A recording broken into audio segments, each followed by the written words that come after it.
This is what it has come to, you guys. Me and Smortoffs. Actually, I'm not drinking it. Do y'all know about vodka and indoor blooming bulbs? Thinking about paperwhites, amaryllis? So, welcome, friends. It is Ask a Flower Farmer, and I'm going to chat for just a minute about something I don't often talk about, and that's about how we can make homemade growth regulators and indoor bulbs. But first, I want to show you the bulbs. This was totally unplanned, y'all. So, we just received our paper whites, and if you're a person like me that you hear the word paper whites and you think PU, they stink, we sell the variety that is low fragrance, and we haven't been able to get them for like 3 years, 2 years maybe. Well, we've got them back this year, and this is how we sell them in these amazing little beautiful gift bags, along with the recipe of how to share a shot of vodka or two with your indoor growing bulbs to use as a growth regulator. So we include all that information in your pack, but this is actually how they come. And not only is this just a great gift idea, it's just a whole lot of darn fun.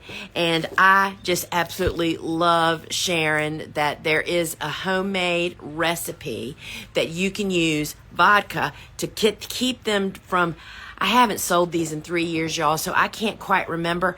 It is a significant amount, like a third shorter than they would if you didn't use the alcohol. And all of the instructions and the directions are all included with your paper whites. They're not available yet on our phone app. This Friday. They'll actually be going live probably tomorrow. So if you want to get in on the paper white bulbs, these are one of the things that we are kind of picky about our bulbs. We only purchase the biggest that's available, the largest size, because I don't know if you know this or not. Bigger bulbs mean more stems and more flowers on each individual stem. So if you want to check these out and learn more about it, join me on the show on Friday inside the app, our phone app, our shopping show, and we'll be talking all about it. But literally, geez, just walked in here. Somebody went up to the warehouse and got them. And we'll be talking about the recipe. That's why we have vodka out here in the farm building. All right, friends. So welcome. If this is your first time here, this is not quite the show that I usually start with. This is Ask a Flower Farmer. And this is where, for the next 30 minutes or so, you can post your questions down in the bubble with the question mark down below about anything about flower farming, y'all. Seed starting, cool flowers, bulbs, just anything about flower farming, and I will do my best to try to answer that for you. And you can see Cool Flower Beds garden is back out there behind me. All the pathways have been mulched. My deer fence is up. I had a buck here last night, and I was just happy to watch him look in and not even attempt to go over. Post your questions down in the bubble with the question mark down below, so that way I don't lose your question in all the comments here. So while we're getting some questions in there, I want to just share with you guys, I don't know if you've heard, but I have a really special offer going on right now that expires tomorrow night, Halloween night, at midnight, and that is I am going to be doing, y'all, 7 live boot camp sessions for all of my flower farming school basic students over the next couple of months. Everyone that's enrolled by October 31st will be invited to join me. And friends, I am so stoked. Y'all know how much I love teaching live. So it's going to be a live session 6 of the sessions will be from the subject matter of the classes in the course. It'll have an intensive training from there, a mini training kind of kickoff, and then we're going to do a live Q&A about the class. And friends, this is a big part of this for me, is really getting people into the content. If you don't have 3 hours a week to carve out for 6 weeks to go through the course content, and you can actually do it faster than that if you watch it at a faster speed, which is what I do, to really kickstart your business. My goal is to have people coming out of this winter season a different flower farmer coming out into early spring. And it's from going through flower farming school and for us meeting up on these boot camp sessions. And let's just nail this and get it done. It is so much less complicated than we think when you actually are focusing on the right stuff and getting rid of all the other mess. So if you are interested in flower farming school, now is the time to strike so you can get in boot camp. And then don't forget, tonight is my last free live masterclass, where to sell your cut flowers. Now, you can comment Sales 101 here to get the invitation to join me tonight. It's free. Then check your DMs, sign up, print out the worksheet, and meet me tonight. I reveal 14 different sales channels, plus a 15th that is one of the most successful ones that I embarked on throughout my whole career. And so Sales 101 to join the webinar, or actually masterclass tonight. It happens at 7 p.m. Eastern time, and you're all invited. This is the last one. This will be the 5th one I've done, and friends, they have been phenomenal. We have more people show up for our live masterclasses, so many more than what the industry says will show up, and it's because I just really spill all my beans, y'all. So this is like an overview of one little piece of flower farming school. All right, so, and somebody says that class was great, that she has been there. So I just don't want people to miss out, because if you aren't registered for flower farming school by tomorrow night at midnight, then you don't get to come to boot camp. And this is for my past students and my current. This is all of my students. And boot camp, I think, is going to be a thing for me now.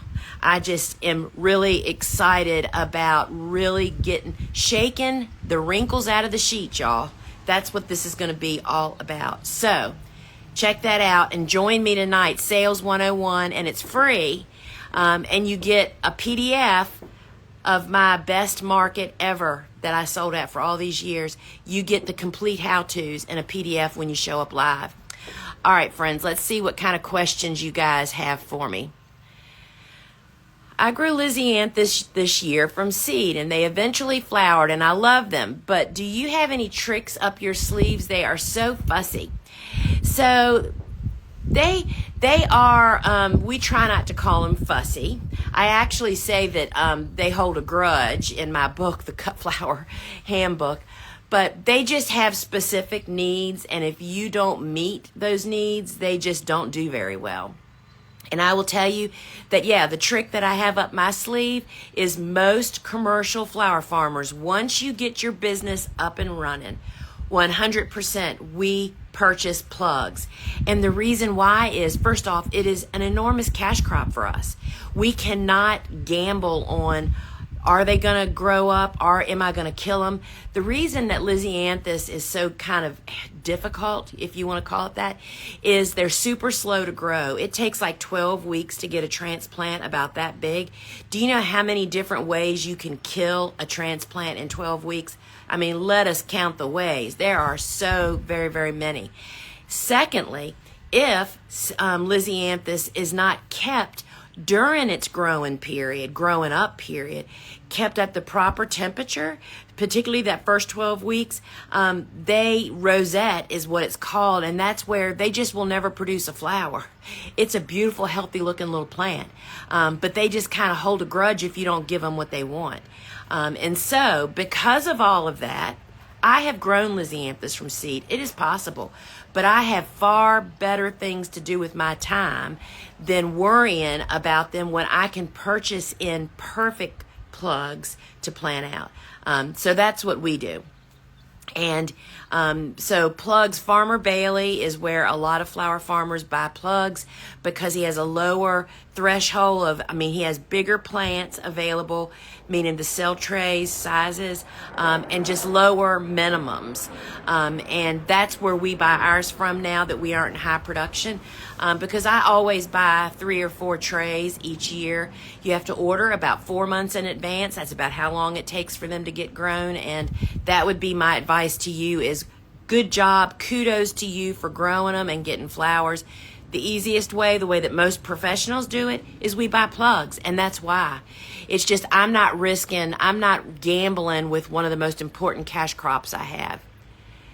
In zone 6B, do you pinch any cool flowers that I have planted like snaps? In zone 6, do you pinch any cool flowers? So I typically, you can pinch any branching annual. I typically do not pinch in the fall when we plant fall planted stuff that's winter hardy. Here where I am, we wait until very early spring. That's when we're uncovering cool flowers. We don't cover them for cold protection. It's wind and rabbits and deer before I had a deer fence. We start pinching as soon as we take the covers down, which for me is like February, and they're just starting to show growth. That's when I prefer to pinch them. They've made it through the winter. They aren't dormant. But you can pinch any branching annual, and it really varies sometimes, depending on where you live, but that's it in a nutshell. I'm 6A, planted out my cool season hardy annuals in late August. They did great. Hard freeze is over 2 weeks late, and now my snaps are blooming. Are they toast, or will they still bloom in the spring? If I pinch them, will they help? I totally feel your pain. One of the things that I've begun practicing here on my farm, because we have fall weather so much longer. We'll typically get a freeze and then it goes right back to fall. Sometimes right up till Christmas, and that leads to a lot of our plants just continuing to grow. And one of the things that I've practiced now is that I'm planting a little later than we normally do, just to help curtail that. But what I would caution you, if they are blooming short, I would just leave them. The more you pinch, the punier your stems get. So that means if you pinch just the central stem out of a snap plant, that's the point, is just to pinch the central stem once, and then it's going to branch, and it's going to give you multiple branches, which it will ultimately do anyway. You're just getting it to do it faster when you pinch it. But if you start pinching those stems beyond the central, each individual stem is going to get a bunch of stems. And the more stems you get, the punier the stems are, meaning length, hunkiness, the size of the flowers. So I would resist pinching unless you absolutely, it's just getting really, really tall. Because what you're hoping for is you want the darn plants to go dormant, right? And so I would wait until, that cold weather is on your forecast and pinch right before they go dormant if I was going to pinch at all. And I'm sorry, the weather's enough to make me crazy. And I know it's making other people crazy for this kind of stuff. Tyler, I've heard that larkspur is best direct sown in the fall in the south. Is this the same true of delphinium in your experience, or do you start inside? So technically, larkspur is in the delphinium family. It gets deep, y'all. They changed the family, I guess it was 10 years ago or something. Anyway, so larkspur is winter hardy, I believe, to zone 6, which means anybody in zone 6, 7, 8, and 9 should definitely be direct sowing larkspur out in the field for the best crop. And delphiniums, there are so many different species or types and varieties of delphiniums. The only delphinium that I ever started from seed successfully was what's called a belladonna delphinium. They aren't the big, They aren't the big honking double delphinium stems that you see. Those are classically like Pacific giants, and they are incredibly difficult to start from seed. So it seems that we're talking about plugs. When I was growing just standard delphiniums, those that should be started indoors, I typically would purchase plugs in the fall. Because see, delphiniums are perennials in many parts of the country. Down here in the South, we treat them like hardy annuals because we plant them in the fall. They winter over beautifully because I think they're winter hardy to like zone 3. They'll bloom next June, late May, June into July maybe. And then July and August, the heat just ravages them and we lose them to disease. So we ditch them and buy new ones for the next fall, right? So start delphiniums indoors, but larkspur is direct sown for anybody in zone 6 and south. Are there paper whites that don't smell so strong? So what a great question. That's exactly the variety we grow. Sell Nazareth, which is not always available. That's why we haven't had paper whites. I think it's been 3 years. We used to sell the heck out of paper whites, y'all. And we sold them because we sold the ones that do not have that really strong fragrance like Ziva. I think it's Ziva, Z-I-V-A. That is an incredibly fragrant one. And I'll tell you, your family will kick you out of the house most often when you actually grow those. So, yes, Nazareth is the variety. And so wherever, we have them, and we'll sell out of them fairly quickly because I forget how many packages of. We sell them in 5-ball packs. They come with complete instructions. And the recipe to use to make your own homemade recipe of growth regulator to keep them from actually growing so very, very tall. And they'll be available only on our phone app, which is, if you haven't ever watched our live shopping shows on Friday where we show the harvest and what we're doing here on the farm, that's where you can actually purchase them. You can just go to your phone's app store, search Gardener's Workshop, and download it. And if you go in, they're in there now, and you can get on the wait list for the paper whites. And then the minute they get put into stock, they're being packaged. Literally, that's what the team is up at the warehouse doing today, is packing the paper whites in the 5-ball bags and getting everything all ready. But the minute they go in stock, if you're on the wait list, you get notified. So check that out. And Nazareth is the variety that we're selling and that you should be looking for. Or you can also just search engine low fragrance paper whites and see if there's a different variety. Hey, Janice, I don't know if you're still on here. Yeah, we could use a drink, right? I told them don't bring any orange juice out here. I don't drink, but I could. I really, really could. So I'm just looking to see if we have any other questions in here. And no, the bulbs do not come with vodka. And the recipe, Angel, I do not have the recipe in my mind. But if you go to our Seed Talk podcast, in there, and I don't remember which episode it is, Lane and I talked about it. It would have been this time last year. There's an episode that has the recipe and talks about it, so you can get that for sure. Let's see. I was just looking up. Wait, here's a question. Did you say larkspur direct seeded in the fall? Delphinium plugs in the fall. So yes, delphiniums are actually a perennial, and they're winter hardy. I believe it's to like zone 3. So that's like even people. Sorry, my phone's blowing, y'all. It's so windy here. Even people up in Alberta, Canada, can fall plant their perennials. You should always fall plant perennials that are winter hardy in your winter hardiness zone so that they get established through the winter to start off in spring. So we would plant delphinium transplants, which I would buy plugs in the fall, and we direct sow larkspur. My direct sowed stuff is all popping out there. And so I grow probably about 5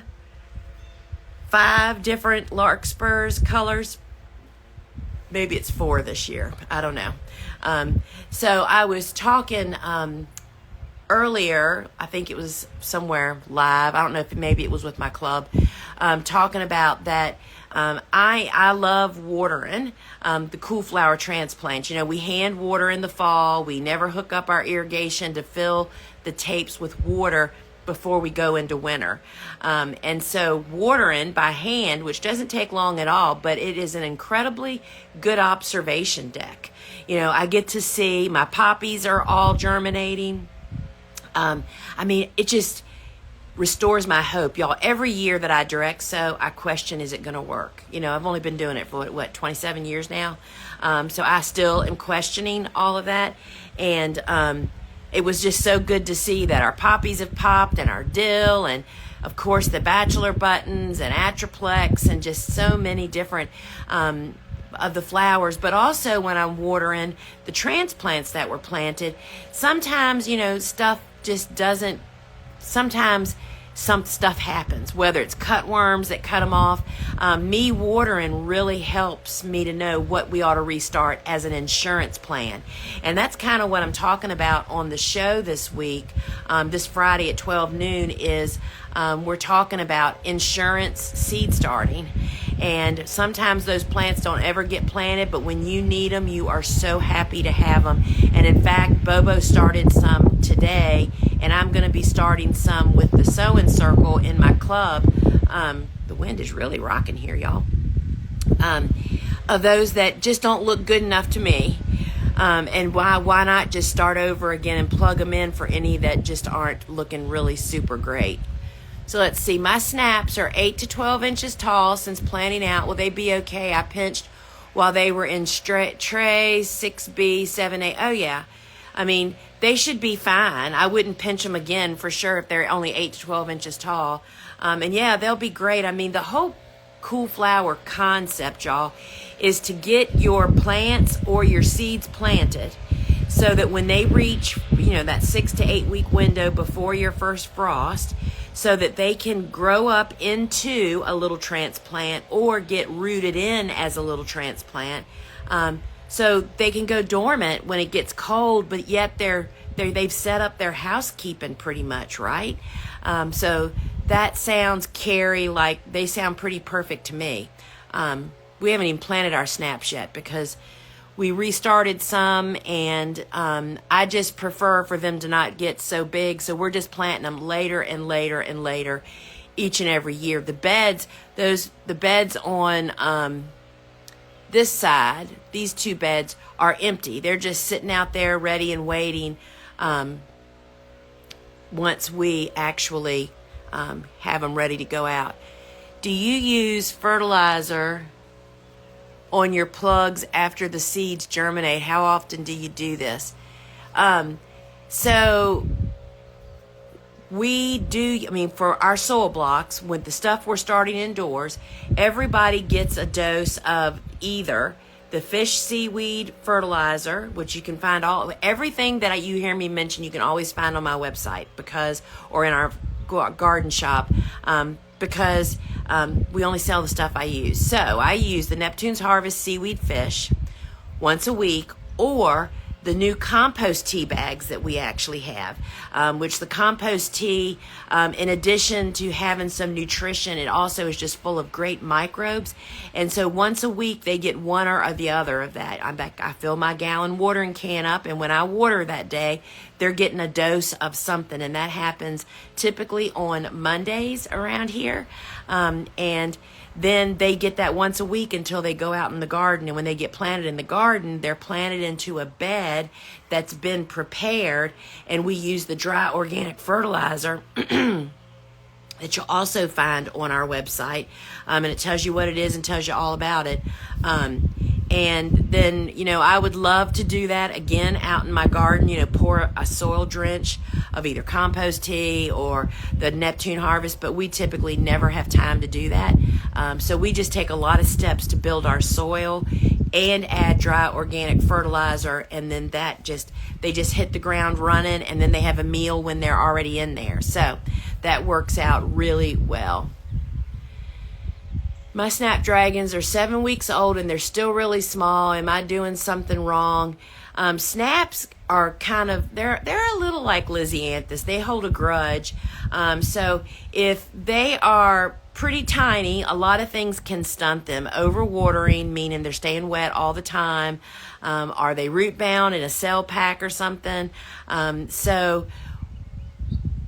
Just the main thing that we see with soil block in people is they just get overwatered. You want to be sure that they're going from dry to being watered in the morning and to being wet, dry overnight, and then you water the next day.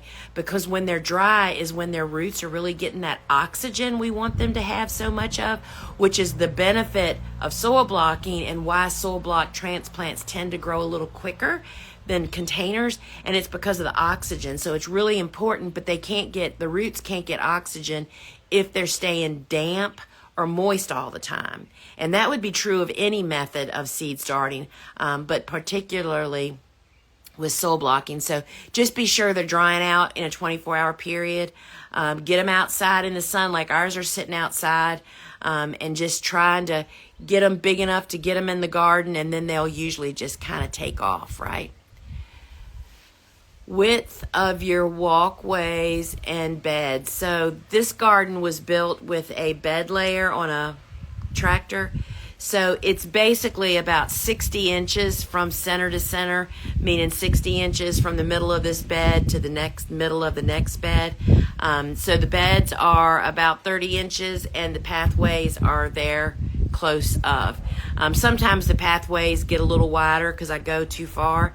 Steve and I actually made those together, and they're pretty uniform because Steve did it. When I do it, it's a little bit more helter-skelter. So friends, we're going to wrap it up here. I just want to remind everybody, please, if you haven't already attended my free live masterclass tonight of where to sell your flowers, finding the market that fits your farm. That's a big part of this, y'all.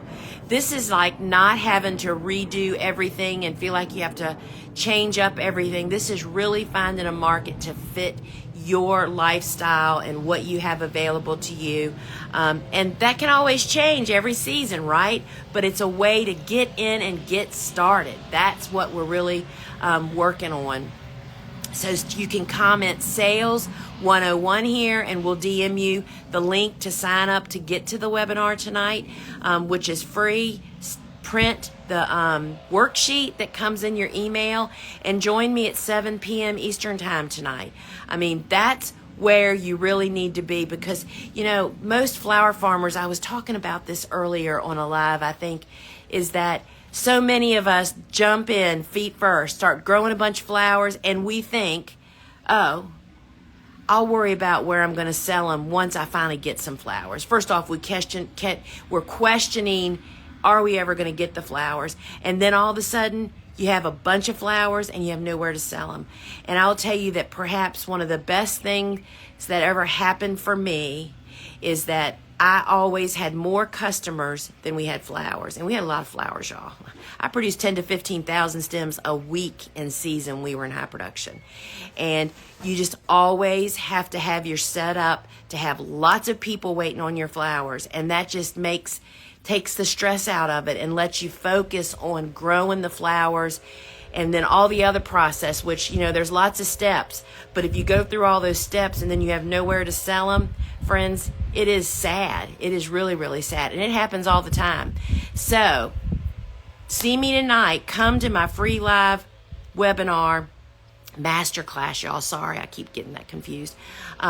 Where to sell your flowers. You can comment Sales 101 here and we'll send you the link. Check your DM, sign up. See you at 7 p.m. Eastern time tonight. Not only are we going to go through 14 sales channels, then for showing up live, you're going to get 2 PDFs in your inbox about an hour later with all the details of my members only on-farm flower market, which was a huge success for me for 25 years. And we'll talk about that. So All right, friends, I will see you guys tonight. And until we meet again, ciao.